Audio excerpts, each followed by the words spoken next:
My name is Lydia. I'm an expert and dealer in authentic ancient Greek, Roman, Biblical, Byzantine coins and artifacts. I run a website called trustedcoins.com where it gives you access to over 6,800 items available for sale at the time of the making of this film.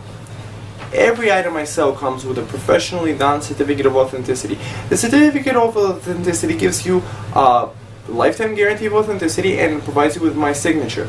I've identified over 28,000 authentic ancient coins and artifacts over the years, and I'm known worldwide for my expertise.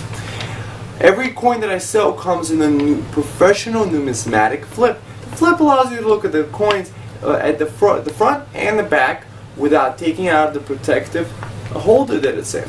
And there's a miniaturized description of the longer description here with the number that matches the certificate. So you can take this, separate this, and put it in your wallet, show it to your friends, or put it in a safe place. Do what you want with it. Every description that I sell has a numismatic reference or a collection. Not every, most of them at least do. And on the back you get the historical context of the item that you have purchased. Whether you're brand new to the collecting field, whether you would like to find out more, or if you believe this to be a great investment as I do, you may want to visit my site trustedcoins.com. As most people don't know, there are ancient coins available for sale, especially in such professional presentations. Today I'm going to be discussing Hadrian's travels. This coin is not specifically of his travels. His travels coins usually have a depiction of, let's say, Egypt or Africa or other locations that he traveled to. But this one has the ancient Roman galley on it. This is a big bronze coin, and it has what, you know, the emperor would be traveling on. He would be traveling by ship. They didn't have planes or, you know, TVs and stuff. So they traveled in triremes. You see it has rowers and, you know, a bunch of guys in there. So now I have many coins of Hadrian in my store you may want to check out. So now for his travels, Hadrian's travels. The emperor traveled broadly, inspecting and correcting the legions in the field. Even prior to becoming emperor, he had traveled abroad with the Roman military. More than half of his reign was spent outside of Italy. Upon hearing of a recent revolt in 121 AD, he journeyed to Britannia in 122 AD and started building Hadrian's Wall. In 123, he arrived in Mauritania, where he personally led a campaign against the local rebels. When Hadrian arrived in the Euphrates, he solved the problem through a negotiated settlement with the Parthian king Osroes I. He then proceeded to check the Roman defenses before setting off west along the coast of the Black Sea.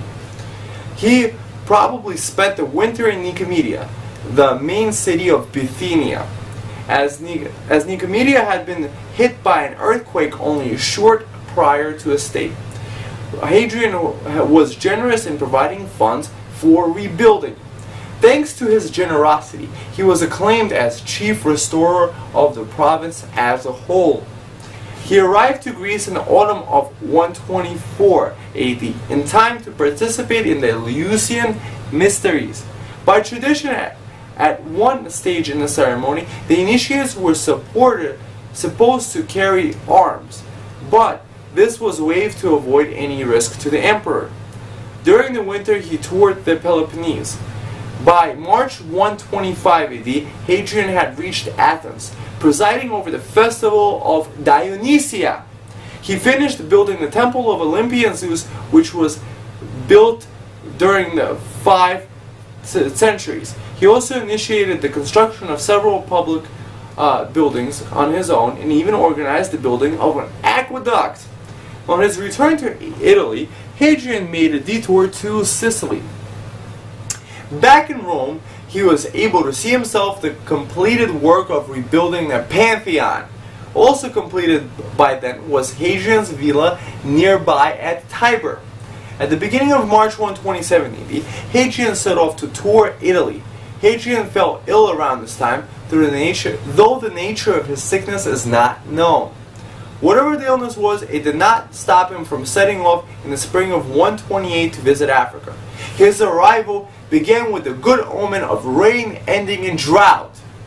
Along with his usual role as benefactor and restorer, he found time to inspect the troops. His speech to the troops survive to this day. Hadrian had a close relationship with the Bithynian Greek youth Antinous, which was most likely sexual.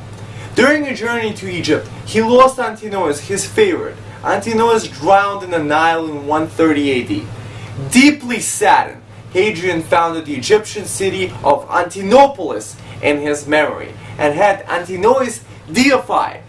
He spent the winter of 131 to 132 AD in Athens and probably remained in Greece or further east because of the Jewish rebellion which broke out in Judea in 132 AD. In 130 AD, Hadrian visited the ruins of Jerusalem in Judea, left after the First Jewish-Roman War of 66 to 73 AD. He rebuilt the city, renaming it Aelia Capitolina after himself and Jupiter Capitolinus, the chief Roman deity. These anti-Jewish policies of Hadrian triggered in Judea a massive Jewish uprising, led by Simon Bar Kokhba and Akiba ben Joseph. I have a coin of Bar Kokhba, by the way. Hadrian spent the final years of his life at Rome. So visit my site trustedcoins.com to search for coins of Hadrian and possibly his travels. Thank you.